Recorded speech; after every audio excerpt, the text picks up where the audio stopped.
Jesus, like just trying to get the documents, like when they're trying to get the Epstein files, like the state of New York, one of the district attorneys was they were hiding documents. They had to force them to give documents. I think there's so many fucking powerful people that are on those lists. There's so many powerful people that went and partied. Air quotes, partied. And how many of them went to the Diddy parties? Have you been paying attention to the trial? Oh, yeah. Trials. Wild. And then there's also like people that are elites, and that's their thing. Like their thing is to do something that is horrible, and it's not available to other people. So it's like, I think there's like a sickness that people have when they have power, like extreme power, and then what else can I do? What else can I do? What else is what else is taboo? What else is forbidden?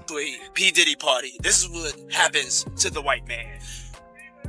It's so unfortunate. You gotta pull back though, so they can see. That's crazy. Matt, move out the way. You're still alive. Look at that. Look. What you? He had a drink on his head. And that's James from Simeon Mobile Disco. He is a actual DJ's not supposed to pass out, but when they come to one of my parties, this is what happens to them. Why don't they air it the same way they aired the coverage that Johnny Depp got? I know. Why don't they? I don't know. They should. The ratings would be amazing. Unreal. Yeah. Like, what are you doing? Why wouldn't you air that? What's going to happen though, you think? Well, Diddy's going to be in jail for the rest of his life. I think he's probably going to get. Think he's going to sing though? I don't know. I don't even think it matters. I mean, a lot of it is. But then it's just another Epstein. It's another Ghislaine Maxwell, where somebody gets indicted and nobody else indicted for trafficking kids to to no one. I mean, everybody hung with Diddy. That's the other tricky thing. Like Diddy hung out with everybody, and I've spoken to a bunch of people who are like, "Yo, great dude, like always there for you, never asked for a single thing." Till 1 a.m, and then freak off. Everybody says, "Get out of the house." Yeah. It's like the gremlins start eating after midnight. Everybody tells the stories like, I saw I go upstairs and these dudes are fucking like right on the couch. Yeah. And then I go in this room and these guys are fucking, and it's like, and probably not public information yet, but who's the person that's number one on that invitation list? Leonardo DiCaprio. It's just amazing how many people in the Diddy party list that are supporting Kamala. Too. Yeah, seriously, it's like insane. Publicly, openly, like all in. Yes, it's like J-Lo like was like his ex-girlfriend, and it's like now deciding she's like warning people against Trump. I'm like, well, wait a second. So how many people did she warn against Diddy? Right. Oh, 0. Okay. Right. Well, maybe we shouldn't trust her opinion. The studio lights flashed on, revealing Joe Rogan leaning into the microphone with an intensity that could burn through the lens. Only minutes earlier, a compilation of leaked clips from Sean Diddy Combs' private parties had flooded every social platform. Unedited angles, background audio, and shots that no publicist could spin. Joe's first words cut through the tension like a siren. I just watched 20 minutes of pure chaos, and there's no way anyone can defend it. He recapped the leak for listeners who hadn't clicked play yet. The footage, captured on hidden phones and security backups, showed a labyrinth of velvet-roped hallways, color-coded wristbands, and staff whispering coded phrases such as "lights down, level 3." A handheld camera panned across a control table where someone adjusted dimmers and muted individual audio channels.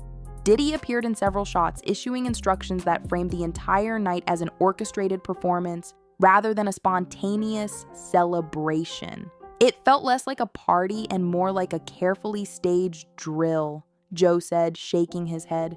What stunned him most was the methodical flow. Guests were ushered from one room to another on a timed schedule. A clipboard listed initials next to time slots. No context, just a rigid sequence. That's not normal, Joe declared. You can't call it harmless fun when there's an itinerary tighter than a space mission. He paused, letting the absurdity sink in for millions of viewers. Social media chat scrolled beside the podcast live stream, packed with wide-eye emojis and disbelief. Joe zoomed out, linking the leak to months of reports about Diddy's invitation-only gatherings. Journalists and insiders had hinted at strict no-phone rules, confiscated devices, and confidentiality agreements. Now, the leaked clips confirmed those whispers. You see a staffer drop phones in locked boxes, Joe pointed out. That's stage management, not hospitality. He emphasized that controlling recording devices hinted at an awareness something wasn't above board. The conversation shifted to a critical moment in one clip, a security guard speaking into an earpiece, repeating the phrase, heartbeat reset, green. People near him moved in sync, lights dimmed to a teal glow and doors closed behind lingering guests. Joe froze the frame for his video audience. That's the same code witnesses mentioned during the recent court hearings, he reminded everyone. It's a command, not some random inside joke. Joe then invited a longtime music industry journalist onto the call. She described the cultural power Diddy wielded. Labels competed for his approval, brands begged for partnerships, and young artists believed proximity to him could change their lives overnight. But power without transparency breeds problems, she warned. Joe nodded. This footage isn't a bad look. It's a blueprint of unchecked influence. Next came the legal analyst. He explained that although the criminal case had collapsed on a filing deadline, the leaked video could trigger fresh inquiries, state, federal, even civil. Statutes of limitation differ, he said.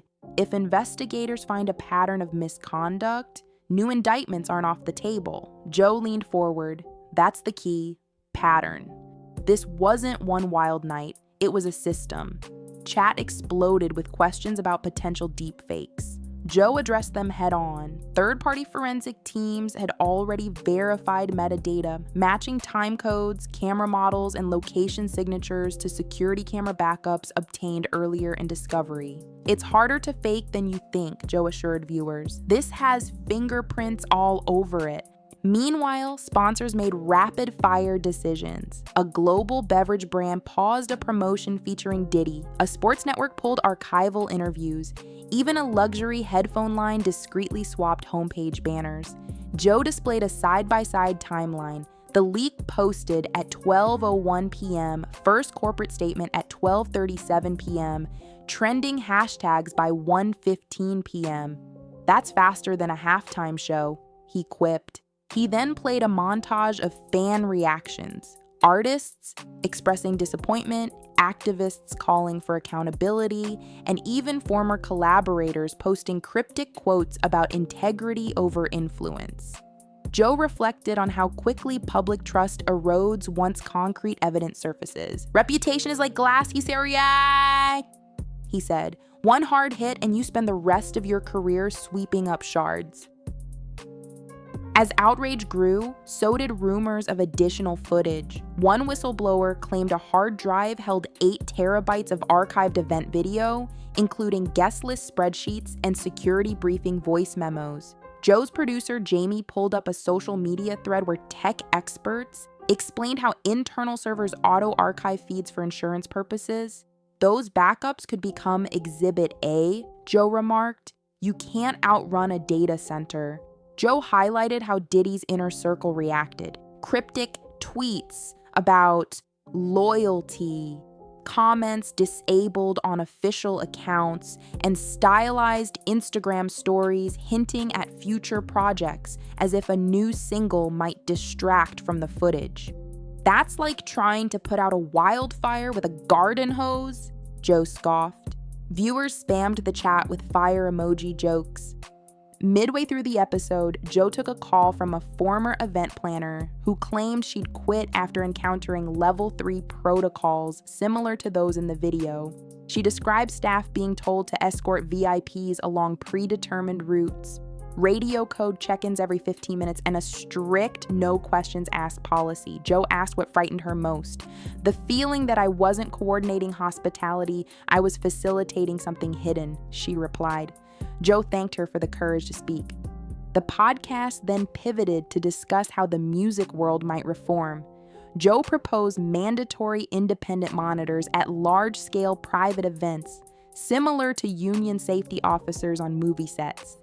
He floated the idea of standardized digital footprint audits for high-profile hosts to verify that guest safety protocols are transparent and ethical.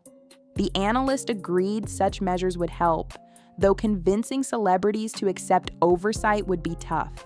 Joe wrapped that segment with a blunt reality check. If you need secrecy to have fun, maybe rethink your definition of fun. He contrasted Diddy's meticulously choreographed nights with genuine community gatherings, BBQs, comedy clubs, open mic sessions, where authenticity thrives under normal lighting and everyone keeps their own phone.